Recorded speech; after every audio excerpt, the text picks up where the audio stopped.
Okay, welcome to Curtis Draws a Thing, where I draws a thing. And this time I'm doing this because I offered it as a Patreon reward if I made enough money on Patreon, and then I hit that threshold. So now I'm required by law to produce this content for you. With me, as in my last few episodes, is my talented co host, Tiffany. Hey. And this whole episode, or at least this whole comic, is about stickers being a better business model than trying to make mobile apps, uh, which is something that I wrote after reading an article about how mobile app development is very, very difficult to make any money on.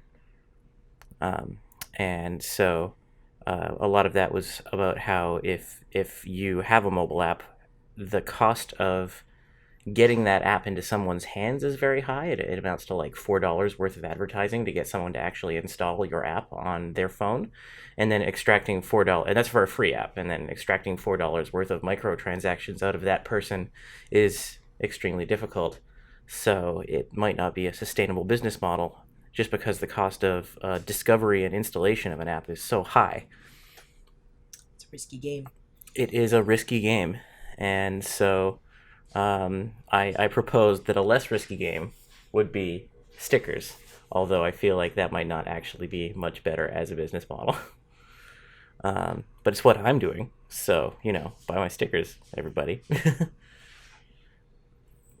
Easier than t-shirts. Oh, yeah, t shirts are so expensive to produce, and then you have a gigantic stash of stickers in your, not stickers, t shirts, in your home, like a box full of t shirts, and they sell very gradually.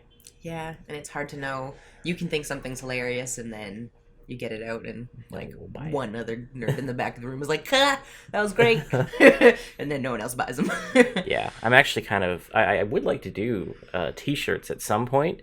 I really think that it would be fun to have a good t-shirt out there, but I'm waiting until Yeah. I have a sticker that really strikes a chord with people. If I sell out an entire print run of stickers, I will make that sticker into a t-shirt probably. Hmm. But it's a good bellwether to stick a design out there and see if people are enamored enough with the design to want it on a sticker. And if they are, then that's a good bellwether for how that design might perform as an eventual t-shirt. Yeah, I'd be curious how people like Penny Arcade or T Fury or Threadless Like pick how they handle, their designs. picking which designs are going to be profitable. I know with Penny Arcade, they've literally got like a design team and Coup in the background, like just trying to determine which is going to be the successful designs. Is Yeah, this well, marketable? everything's got like analytics attached to them. I'm sure you could see the traffic going to like your comment or comic that week and see like if it got retweeted or Yeah, got talked about a whole bunch. But even the inside joke ones, like they're funny, but only the readers of the comic will understand like your mother's a classy lady and that kind of stuff. yeah, and And I've then I've over definitely time, they just get more obscure, like more less and less people remember them.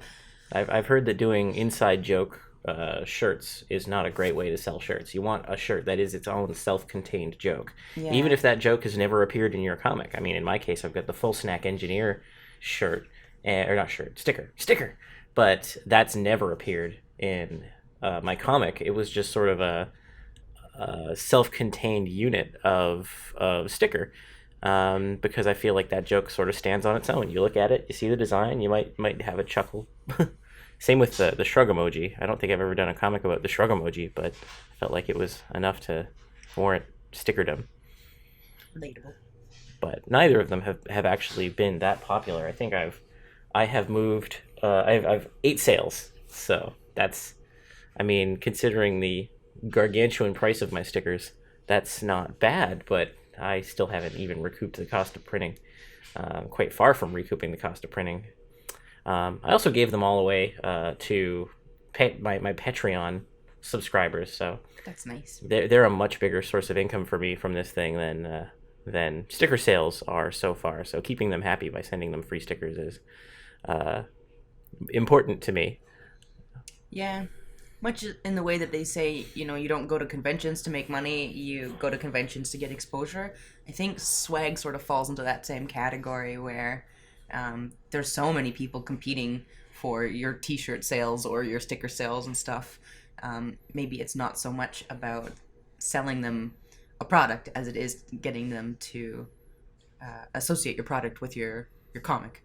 Right? You want to encourage people to go visit Cube Drone and like find people with like humor, and it's a good way to spread it at least. It's true, but there so many of these things are like something has to be profitable eventually. It can't all just be about brand engagement.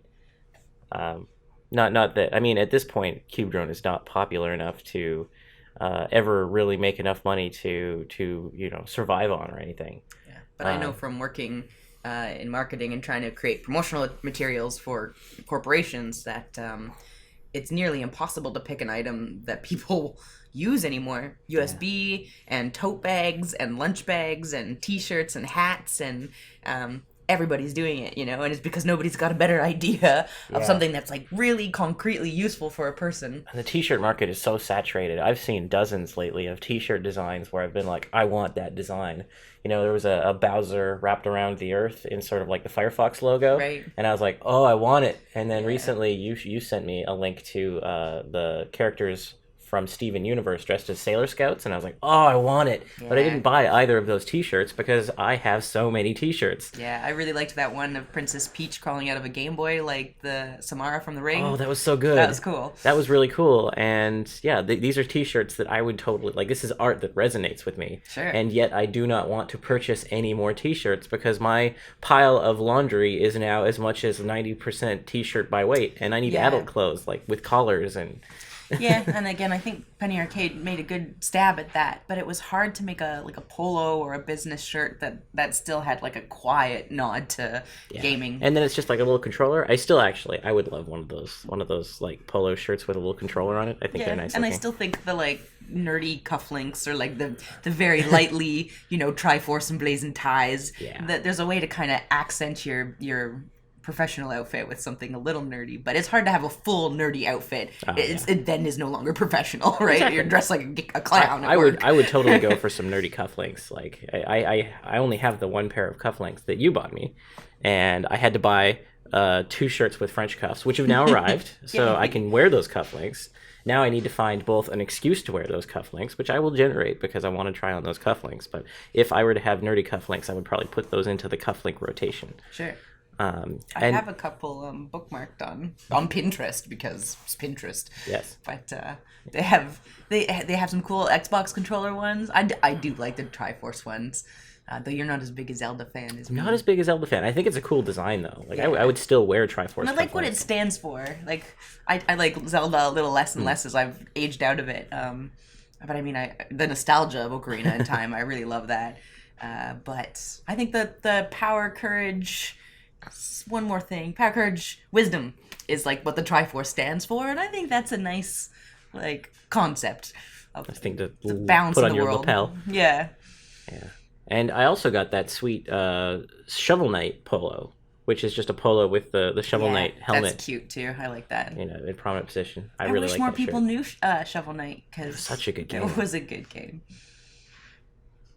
I'm actually there's a whole DLC package for it that came out, and it's installed on our computer. So at some point, played the Plague Knight levels. Yeah, and I think it's just using the same designs as previous levels. So not when I say design, I mean like the same art assets as previous levels, but with new layouts and reconfigurations. So you get more playable levels, and they didn't have to generate a ton of new assets for them, which seems like a good way to go there. I fiddled with Walt's hair way too much here.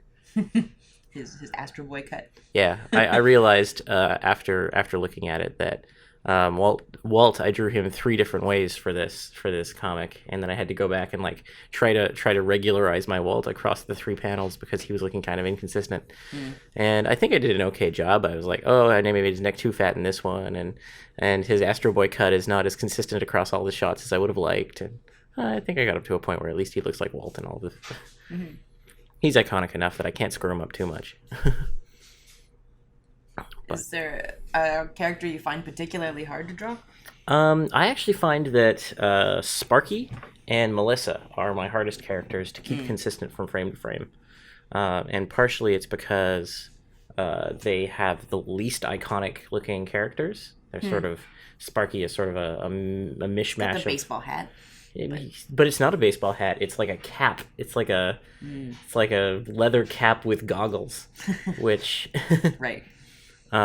is every time I draw it, it comes out a little differently. And I gave him Nestor's Quest hair, which there was this. I don't know if it's Nestor's Quest or just an old Nintendo Power Magazine character who had two giant strands of hair that poked out the top of his visage, and I used that when I designed Sparky. I was like, well, I like that hair. I'll use that.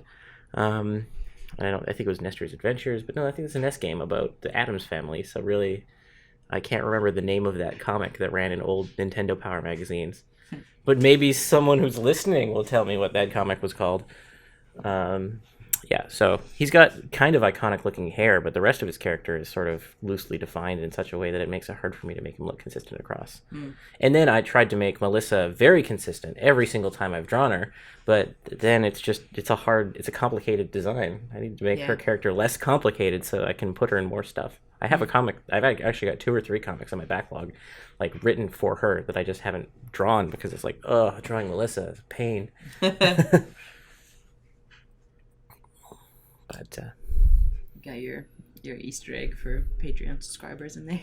Yeah. Your love letter. Well, I mean, I want to let them know that they're also getting stickers, and they get them without even having to give me money on top of the money that they've already given me, which is more than the cost of the stickers anyways. So. Although I've discovered that postage is so expensive. I have one Patreon subscriber who asked for stickers, and I didn't realize that he was like well below my cutoff for sending people stickers until after I'd sent him the stickers. And I've spent more on postage sending him stickers than he sent me in Patreon subscription money. Yeah. Because as it turns out, mailing stickers to the United States is like a spendy procedure. But Yeah. if he sticks around for a couple more months, I think it'll bounce out. I know. I'm always so ticked with ModCloth that they make me pay the GST and duties. So that's you do a $250 order, 30 of that is shipping already, and then it gets to your door, and they're like, and also $45. This would be much easier if I had a fulfillment center in the United States. So yeah. if You should just send a bunch to Ryan. well, I as much as I'd love to have someone fulfilling orders for me in the States without having to pay that extra postage, and getting Ryan to do my dirty work for me. Because Ryan's on the West Coast and Angelina's on the East Coast. We could just Create force a our network friends. of forced friend labor. Yeah. Come on, guys, do this You for me. want to do this for free for I us, can't. right? I can't pay you anything. Yeah. But half a sticker each. I'll keep the stickers flowing. your First you get the stickers. Your wealth will then be you in get the stickers. power. The bounty will be stickers. But then I'll show up 6 months later wearing sunglasses and be like, I noticed that a lot of my supply is disappearing. You guys are really dipping into the stock. Stickers all over town. Never do your own product. Safe. Use your own product here. Actually, I've already stuck my stickers to anything I can get my hands on. Coworkers, laptops. I don't mean my coworkers as laptops. I mean coworkers and laptops as separate things that I've stuck my stickers to. I think this is approaching done. I think we are complete with our comic here. So thanks for joining me in this conversation. We should do this more often. Cheers.